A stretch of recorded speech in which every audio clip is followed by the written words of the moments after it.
Hey everyone, Saoirse here, Briget, and I thought I'd go and go ahead how to make a Cros Bhríde. So as Bridget's Cros. So you probably already know, and there's plenty of videos online about it, but they just show you how to make it. They don't actually show you how to go wildcraft it. And so I wanted to come on tonight and show you a bit about that, because yesterday we wildcrafted some rushes, and so just to tell you about that. This is the Cros Bhríde, the Bridget's Cros, and the rushes that you get them from are the Luachra. So the Luachra are these in the picture behind me there, and so you can just go get those and you harvest them. And then when you wildcraft, you want to find a place. Now, if you're not finding it wild in the open, of course in Ireland, all the property, someone owns all the property, whether it's the state of Ireland or individuals who own it. So if you go on someone's property, you need to make sure that you have permission to do it. So, but if you go along the river, there's a river right away, and so we went on the Tuilabegly river there, the Tuilabegly river there. It's just down the road that way. And so we wildcrafted there, no bother, and didn't even have to get permission. So that was really nice. So anyway, so that's it. So back to the Cros Bhríde. So yeah, let me explain that. So the cross, of course, that makes sense, and the Bhríde is Brighid, and so that's the genitive. So it's the apostrophe S version of it in Irish. So just tell you that there. Now, going back to, I'll show you the slides here. I was going to do a video, but it didn't really work out. So I just want to throw this up here for you to see. And there we go. So get the slides coming there. And then you can, there we go.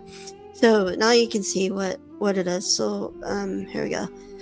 So here's like a wee rushes that you get. Now when you wildcraft, you don't want to harvest all of them, or else it'll be like the echinacea and the golden seal and the rosewood and things like that, where people, they go in and they say like, oh, here's all this, and they harvest all of them, and then there ain't any left to grow. So you don't ever want to do that as a wildcrafter. You only just take what you need. You give an offering or a thanks for it.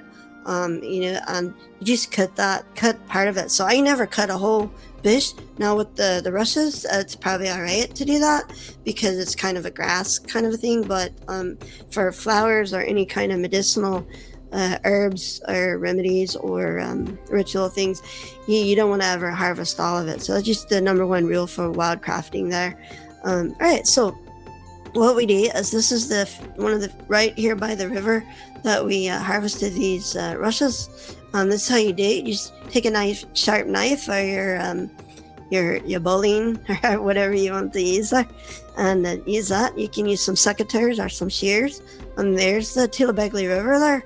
So we weren't very far from that. And these are just plenty of good reeds there, or rushes, and there was some others. So now when you get home, if you don't harvest them and use them in that night or the next day, you might want to, if it's more than a day, then you can soak them in some salt water and soften them back up, because they will get dried out, and then it's hard to make the crosses with it. So anyway, so now you get your reeds and you have them like this, your rushes, and you cut off the tops, and you want to cut them into about 30 centimeters. So 30 centimeters is like a fit for those of you that are still in the other system. The 30 centimeters is a good size. Now you can use smaller ones, but you have to have little fingers, and it's a bit harder to work with. No bother there. So all right, so then the tops, you can maybe use some of this and harvest this, but most of it's just good. Now some people will use rubber bands or string or a thread like this, and I was trying to do the thread to see if that would be a bit different, but I don't really like it that much. It didn't really help. It's more like sewing, like if I had a needle or something, then it'd been fine, but yeah, so that didn't really work very well. So and then I had a rubber band for this one that I was using, and I only had one, so I had to use a go-go for the other one, but I'll tell you about that in a minute. But you can use sellotape or anything, or some twisty ties or or whatever, so, but most people just use another reed and tie it in, which is what I ended up doing, because that's how I learned to do it all along. So you take your reeds, and they're all prepared like this, and then you take a cross. Now, you can do this north, south, east, and west, but some people like to do it like where the north is 12 o'clock, and the south is 6 o'clock. So what you do, you take your 12 and 6, or your north and south, and you take a reed, the next one over, and you bend it in the middle with your thumb. And then you take it and you put it over toward the 3 o'clock. So you're going to be doing that east. So it'll be pointing east. Which we always learned it by the directions, but you might, maybe the clock will make more sense to you there. So now you just fold it over that way, and then you do one going the other way toward the 9 o'clock, or the west. So now you're going west. And now you take that one from the west and you rotate it. Oh, there we go. Rotate that down one, and then you do another one going that direction. So now what you do here is you roll it over, and you bring it down this way toward the 6 o'clock or the south, right? And then you rotate it again, and you're going to be rotating it 2-hole. So 2-hole is anti-clockwise. So you rotate it. So you take your 9 o'clock and you rotate it to the 6 o'clock, or you take your west and you rotate it to south. Again, you're going 2-hole, which is anti-clockwise. So anyway, you just keep doing that. You just add another one on there, and then you just come around and you do that until you finally get to the point where you have enough that you're really good. And now your last one, make sure I do that. Yeah. So the last one, you slide the last one from the west, and you're going to slide that out a little bit so that the new one that you're putting down going to the south will go right through that loop, and it'll hold it for you. So that way it'll hold it all together for you. And then you end up with that. Now all you got to do is tie off your ends. So again, like I said, you can try to use the thread here, but it's probably better to just go ahead and use the reed. And so, as a matter of fact, Hamish, will you hand me a reed there? And one of the crosses, the cross Bridget over there. Oh, there we go. Thank you. Gonna make it. So here's a good big reed here that we can look at, and of course, if the camera picks it up, right? So one of the things that I like to do with this is you can take your tie off reed like this, and where it is, and you kind of have it tucked like that around the ends here, and you spin it right there, and then what you do is you just tie it around like this, like that, and then you take this in and you slide it back through on the top, and that way you have it going both directions there. You make sure that it's not too tight, because what you do is you come back and you tighten it down like that. So, and then when it's tight on that, then you have it like that. So one's pointing down and one's pointing up, and then you just trim it off at the ends so that it looks kind of like that. See, it's just trimmed off there. And that's the best way to do it, So anyway, that's a quick way to do it. Now, it's been a while since I've done it, so I don't know that it really looks as good as I'd like, but it's not too bad. I mean, and it's good to do it that way. And so now there's another kind that you can do. Let me show you that. Go back to this one. Here we go. Oh yeah, so here we are tying it off here, and then you trim the ends. So that's all you got to do. Now this is a woven cross that kind of looks like this, in two different directions. So what you do, you take 3 threes. So you take 3 sets of 3, so you get 9 altogether, and then you tie those off. And again, this is where I use the rubber bands and the go-go, because I didn't have another rubber band. So now you have 9 of them in sets of 3, so right there. And then you do that again for the next one, right? And so now you have 2 of those, and you're going to weave that together. So you split, you cross them out like that, and then you set them out, so you're going to weave it. So then you just weave it in just like this, no bother. So take a look at that, and then in the end it looks like this. And again, you tie it off the same way, and then you trim your ends, and there you go, voila, they're chinny. So there you go. Now another one that I did, and neither of these I really did very much growing up. I always did the traditional one, but I always like using the brushes to do it.